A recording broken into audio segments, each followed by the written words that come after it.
찾으신 줄 알고 한 절씩 교독하겠습니다. 제가 먼저 읽겠습니다.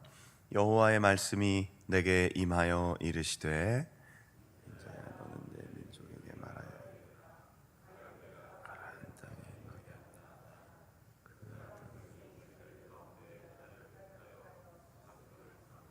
그 사람이 그 땅에 칼이 임함을 보고 나팔을 불어 백성에게 경고하되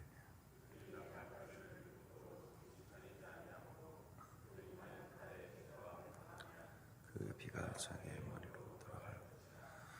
그가 경고를 받았던들 자기 생명을 보존하였을 것이나 나팔 소리를 듣고도 경고를 받지 아니하였으니 그 피가 자기에게로 돌아가리라. 칼이 백성에게 그 중에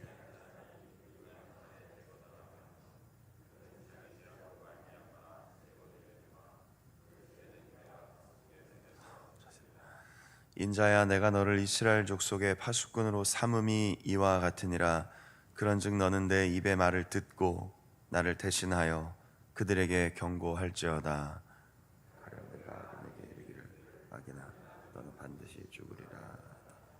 내가 그 악인에게 말로 경고하여 그의 길에서 떠나게 하지 아니하면 그 악이 지나가면 내가 그의 피를 내 손에서 가져. 9절 같이 읽겠습니다. 그러나 너는 악인에게 경고하여 돌이켜 그의 길에서 떠나라고 하되 그가 돌이켜 그의 길에서 떠나지 아니하면 그는 자기 죄악으로 말미암아 죽으려니와 너는 내 생명을 보전하리라. 아멘. 오늘 새벽 설교 제목은 파수꾼의 사명입니다.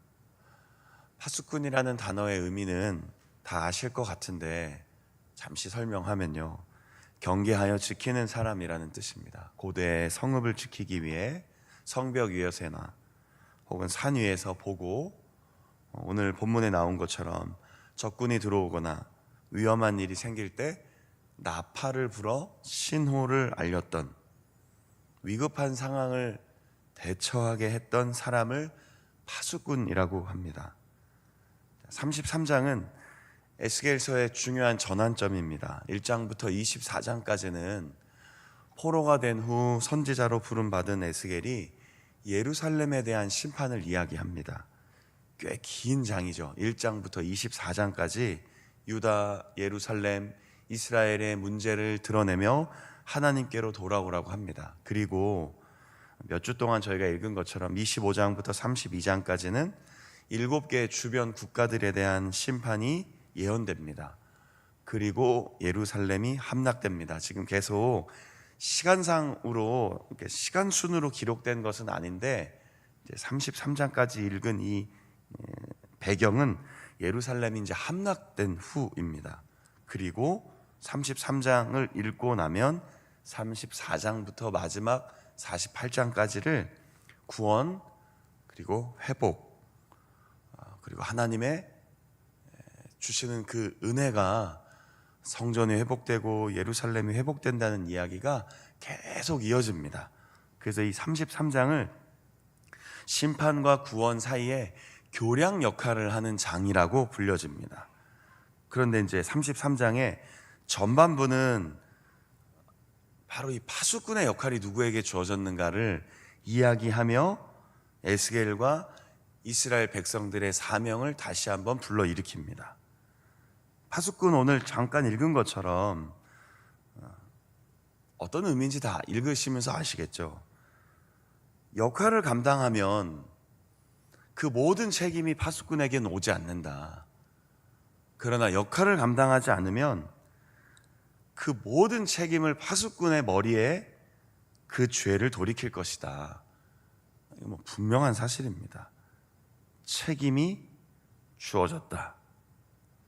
그런데 이런 이야기를 33장에서 언급하는 이유는 지금까지 이스라엘 백성은 그 역할을 잘 하지 못했다라는 뜻입니다. 그리고 7절에도 인자야 내가 너를 이스라엘 족속의 파수꾼으로 삼겠다. 그러니까 아직 기회가 있다는 것이죠. 아쉽게도 예루살렘은 무너졌지만, 그리고 성전은 파괴됐지만 인자야, 너를 이스라엘 족속의 파수꾼으로 삼을 것이니 바로 이 땅 바벨론에서 앞으로 일어날 일들을 예언하며 그 사명을 감당하라. 그리고 경고하는 이 일을 감당하라. 그래야만 다시 이스라엘이 그 위험을, 그 위기를 피할 수 있을 것이다 라고 이야기했다는 것입니다. 자, 경고할지어다. 계속해서 말씀드리고 있죠. 에스겔은 일종의 경고에 대한 메시지라고요. 일곱 나라뿐 아니라 유다와 이스라엘뿐 아니라 오늘을 살아가는 우리에게도 하나님이 경고하고 계시는 겁니다. 우리 스스로는 아닐 거야 라고 자꾸 생각할 때마다 하나님이 우리 마음을 일깨우시고 우리의 마음을 다시 한번 회복하게 하시고 우리의 마음에 크고 작은 문제나 균열이나 어떤 자그마한 틈이 생길 때 하나님께서 이미 지나간 역사를 통해 오늘 우리의 삶을 다시금 바르게 걸어갈 수 있도록 경고해 주시고 있다는 것이죠. 어떤 의미에서는 하나님이 주시는 최후의 호소 경고일 수도 있습니다. 참 의미 있는 이야기입니다. 바벨론 포로가 되어서 어쩌면 이스라엘 백성들은 이제 늦었습니다 라고 하고 있지 않았겠습니까? 이제 다 끝났습니다. 이제 우리 나라는 없습니다. 이제 우리의 예루살렘 성전은 끝났습니다. 그러면 사람들이 본능적으로 일어나는 감정이 하나 있습니다. 회피하게 돼 있습니다. 어차피 나라도 없고 성전도 무너졌고 우리는 이제 고국으로 돌아갈 희망도 없는데 그럼 무슨 책임을 자꾸 지라고 하는 것이냐 에스겔에게 따질 수 있습니다. 그냥 이제 포기하시죠. 이제 그냥 멈추시죠. 선지자 혼자 아무리 떠들어 봐야 소용없습니다. 이제 다 끝났습니다. 바로 그런 마음을 가질 때 하나님께서 말씀으로 가르치시는 겁니다. 인자야, 일어나서 파수꾼의 역할을 감당하라. 그 절망 가운데 있는 이스라엘 백성들에게 파수꾼의 역할을 끊임없이 감당하여 너와 너의 생명을 보존할 뿐 아니라 이스라엘을 다시 일으키라. 오늘 이 1절부터 9절까지에 담긴 주제가 바로 그러하다라는 것이죠. 오늘 제목처럼요. 파수꾼의 사명. 오늘 나에게는 어떤 마음으로 하나님께서 일깨우시는 것 같습니까? 여러분이 오늘 있는 곳에서 파수꾼이라는 단어 설명도 드렸는데 어떤 상황, 어떤 마음, 어떤 위기를 여러분들을 통해 하나님이 경고하시려고 할까요? 우리는 왜 또 파수꾼으로 부름을 받아야 할까요? 잘 생각해 보시면 좋겠습니다. 물론 이것은 에스겔에게 주신 사명입니다. 그럼 이 말씀을 읽고 경고라는 단어를 오늘 이 새벽에 우리에게 다시 들려주시는데 그리고 우리는 먼저는 우리 자신에게 그리고 가선 우리가 있는 그곳에서 과연 하나님의 말씀으로 위로하고 또 경고하고 일깨우는 그 역할을 어떻게 잘 감당할 수 있을까요? 오늘 이 새벽에 그런 마음으로 기도하고 또 오늘 하루를 이 사명을 잘 감당할 수 있도록 하나님의 도우심을 구하는 성도님들이 되시기를 간절히 소망합니다.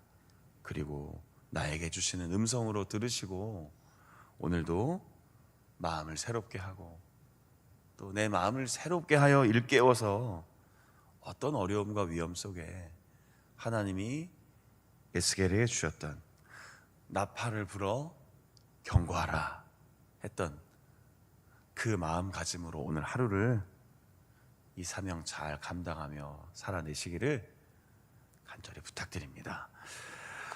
510장 다시 한번 부르고 기도하는 시간 갖도록 하겠습니다. 하나님의 진리 등대 마치 어두운 바다 빛을 찾아 헤매는 사람에게 이 등대의 역할을 한 이 한 사람의 모습처럼 오늘도 우리가 하나님의 진리 등대가 되어 물에 빠지는 사람은 건져내고 길 잃어버린 사람에게는 길을 찾아주고 어렵고 낙심한 사람을 일으켜줄 수 있는 그런 사람 되기를 찬송합시다.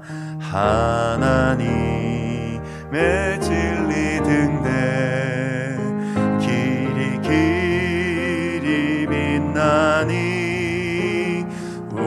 우리들도 등대되어 주의 사랑 비추세. 우리 작은 불을 켜서 험한 바다 비추세. 물에 빠져 헤매느니 건져내어 3절 부르겠습니다. 너의 등불도 두어라. 거친 바다 비춰라. 빛을 찾아 헤매느니 생명선에 거쳐라. 우리 작은 불을 켜서 험한 바다 비추세. 물에 빠져 헤매느니 건져내어 살리세. 제가 기도하겠습니다. 하나님, 포로된 그 상황에서 에스겔을 파수꾼으로 세우셔서 말씀을 통해 다시금 이스라엘을 일깨우셨던 것처럼 오늘 7월 29일 하루를 시작하며 우리에게도 파수꾼의 사명을 감당하라 말씀하시는 것으로 듣고 오늘 하루를 시작합니다.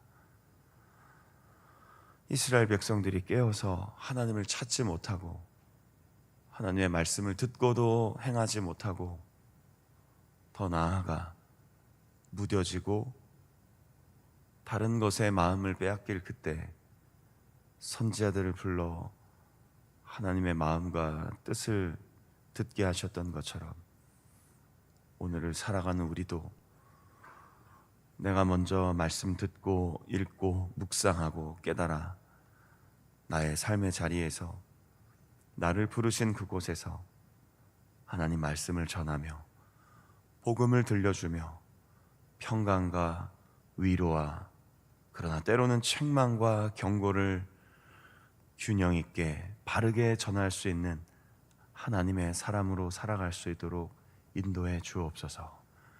책임을 회피하지 않게 하시고 쉽게 포기하지 않게 하시고 절망과 아픔과 어려움이 있을 때에도 나는 하나님의 자녀입니다. 이 어려운 시대에 이 일을 위해 나를 부르셨습니다.